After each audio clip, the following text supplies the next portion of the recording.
महाराष्ट्र के एक संत हैं श्री नामदेव जी महाराज। नामदेव जी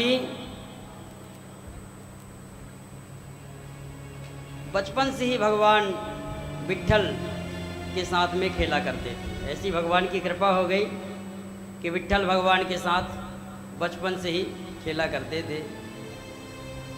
उनके साथ खाएं खेलें, खूब भगवान उन्हें दर्शन देते थे। एक दिन भगवान ने कहा, अरे भाई नामदेव, आप गुरु बनाओ। नामदेव ने कहा, मैं गुरु बनाऊं? क्यों, मुझे क्या आवश्यकता है? अरे गुरु क्यों बनते हैं? बोले भगवान से प्राप्ति कराने के लिए। और जब मुझे आप स्वयं प्राप्त हैं तो मुझे गुरु बनाने की क्या आवश्यकता? भगवान ने कहा, ये ऐसे नहीं समझने वाले। इस बात को टाल दिया। अब एक दिन नामदेव जी एक सत्संग में गए। संत श्री ज्ञानेश्वर जी महाराज के सानिध्य में वह सत्संग रखा गया। ज्ञानेश्वर जी बड़े सिद्ध कोटि के संत थे। उन्हीं के सानिध्य में यह सत्संग रखा गया और एक कुंभकार के यहाँ यह सत्संग समारोह हुआ। कुंभकार वह है जो घड़े और सकोरा आदि बनाते हैं। उसी कुंभकार के यहाँ सत्संग रखा गया। तो ज्ञानेश्वर जी महाराज की बहन का नाम था मुक्ताबाई। मुक्ताबाई नाम था, नन्ही सी बच्ची थी। तो जब कुंभकार के यहाँ पहुँचे तो बच्ची यहाँ वहाँ घूम रही थी इधर उधर। तो उसे क्या दिखाई पड़ा कि एक कुछ रखा हुआ था, उसे उठा करके देखी और कुंभकार से पूछी, ये क्या है? बोले ये थापी है। थापी क्या मतलब? बोले ये थापी इसलिए है, यदि कोई मटका हमारा टेढ़ा मेढ़ा हो जाता है तो इसी से हम मार मार के उसे सीधा कर देते हैं। तो ये मटके को सीधा करता है? बोले हाँ।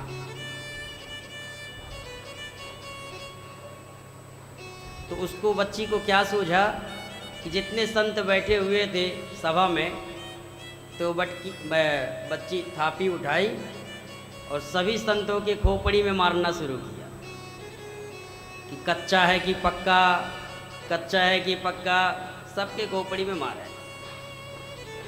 परंतु कोई कुछ नहीं बोला कि चलो बच्ची है।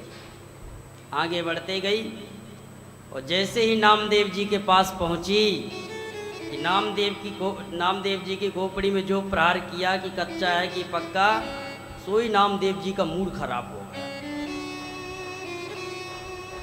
अरे ये कोई सत्संग है?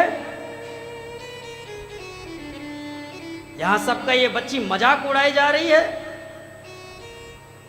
और इस बच्ची को कोई कुछ कहे क्यों नहीं रहा है? हम ऐसे सत्संग में नहीं रहेंगे। तुरंत लाल पीले होकर के नामदेव जी चले गए और पहुंचे विट्ठल भगवान के पास। तो विट्ठल भगवान बोले, अरे नामदेव जी, आज का मुंह आप ऐसे मुंह फुलाए क्यों घूम रहे हो? आज इतने क्रोधित क्यों दिखाई पड़ रहे हैं? बोले प्रभु क्या बताएं आपसे, क्या हुआ? बोले हम गए वहाँ सत्संग में और वो बच्ची हमारी खोपड़ी में थापी मार रही थी। हमारा तो मूड खराब हो गया तो हम चले आए। भगवान बोले, हम इसीलिए बोल रहे हैं कि आप गुरु बनाओ। परंतु फिर भी नामदेव जी नहीं माने। अब एक दिन नामदेव जी जंगल में गए समिधा लेने के लिए, हवन करने के लिए, समिधा लेने के लिए जंगल में पहुँचे।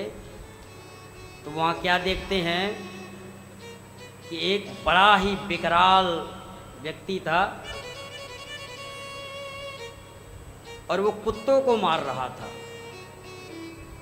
उसे इतनी भूख लगी हुई थी कि कुत्तों को मार मार के खा रहा था। स्वपच जिसे कहते हैं, स्वपच वह होता है जो कुत्तों को भी खा जाए मारा। चाइना में आपको बहुत देखे कि नहीं को मिलेंगे ऐसे। बोलो राधे राधे। तो वो स्वपच मार काट के तमाम खा रहा था। अब नामदेव जी सब पेड़ के पीछे छुपे छुपे देख रहे थे ये क्या कर रहा है। तो उसकी भूख इतनी प्रबल थी कि उसकी भूख मिटी नहीं। इतने को मार के खा लिया फिर भी भूख उसकी खत्म नहीं। अब उसकी चारों तरफ दृष्टि पड़ी, घुमाया कि और कुछ खाने को मिल जाए, भूख लग रही है। तो चारों तरफ देखा तो क्या दिखाई पड़ा कि नामदेव जी दिखाई पड़ गए।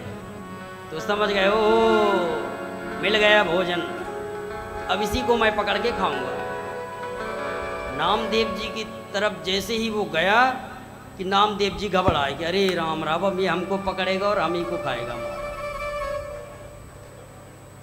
तो नामदेव जी तुरंत भागे, दौड़ लगाई और दौड़ते दौड़ते जल्दी तुरंत आए और विट्ठल भगवान के चरणों में जाकर के गिर गए। विट्ठल भगवान बोले अरे नामदेव क्या हुआ? बोले प्रभु जल्दी दरवाजा बंद करो। क्यों? बोले एक बड़ा विकराल व्यक्ति है, वो इतना भूखा है कि मुझे खाने के लिए आ रहा है, वो आपको भी खा जाएगा महाराज, जल्दी आप गेट बंद करो। नामदेव जी को देख करके विट्ठल भगवान हंसने लगे। बोले आप हंस रहे हैं? वह हमारी मरने की पड़ी हुई है और आपको हंसी आ रही है? विट्ठल भगवान बोले नामदेव आपने नहीं पहचाना? बोले क्या मतलब? बोले वो हम ही थे। अरे प्रभु आप इतने खतरनाक? बोले नामदेव आप हमारी महिमा को समझ नहीं पाए अभी तक। आपने केवल हमारे शांत स्वरूप का ही दर्शन किया है, हमारे विकराल स्वरूप का दर्शन नहीं किया। इसलिए कहते हैं कि गुरु बनाओ। जब तक गुरु नहीं बनाओगे तब तक भगवान की महिमा आप समझ नहीं सकते। जब तक आप गुरु नहीं बनाओगे तब तक भगवान की महिमा आप समझ नहीं सकते।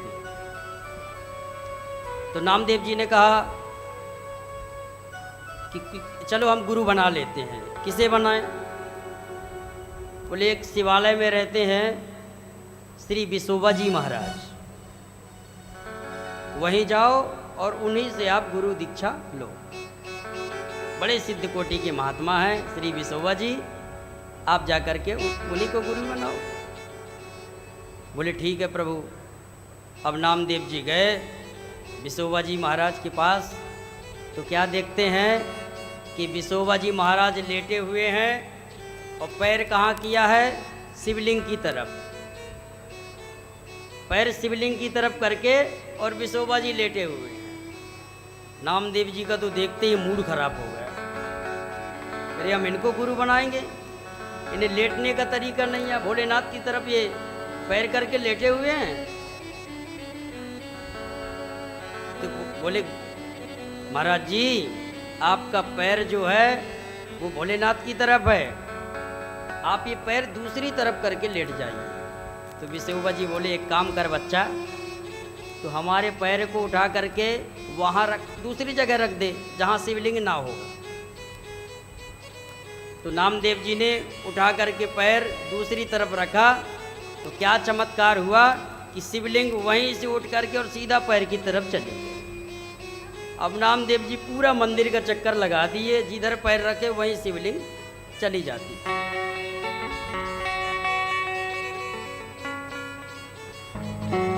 नामदेव जी समझ गए कि बड़े सिद्ध कोटि के महात्मा है। विसोबा जी बोले नामदेव तू ये बता शिव कहाँ नहीं है? सर्वत्र शिव है, हर जगह शिव है, मैं कहाँ पैर रखूं? क्योंकि सब जगह तो वही व्याप्त है। ऐसे परम भक्त श्री नामदेव जी हुए। इसलिए कहते हैं कि गुरु बनाना परम आवश्यक है। जब तक आप गुरु बनाओगे तब तक आप उनकी महिमा को जान नहीं पाओगे, समझ नहीं पाओगे।